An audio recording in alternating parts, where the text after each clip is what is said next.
En ces jours-là, Paul dit au peuple: Je suis juif, né à Tars en Cilicie, mais élevé ici dans cette ville, où, à l'école de Gamaliel, j'ai reçu une éducation strictement conforme à la loi de nos pères. J'avais pour Dieu une ardeur jalouse, comme vous tous aujourd'hui.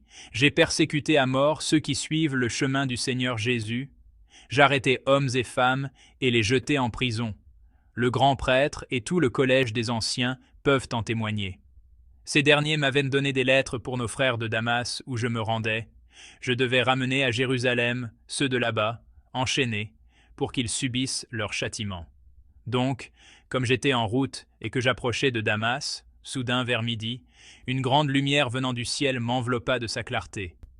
Je tombai sur le sol, et j'entendis une voix me dire: Saul, Saul, pourquoi me persécuter? Et moi je répondis: Qui es-tu, Seigneur? Je suis Jésus le Nazaréen, celui que tu persécutes. Ceux qui étaient avec moi virent la lumière, mais n'entendirent pas la voix de celui qui me parlait.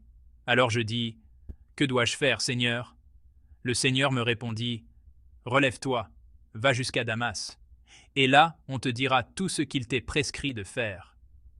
Comme je n'y voyais plus rien, à cause de l'éclat de cette lumière, je me rendis à Damas, conduit par la main de mes compagnons.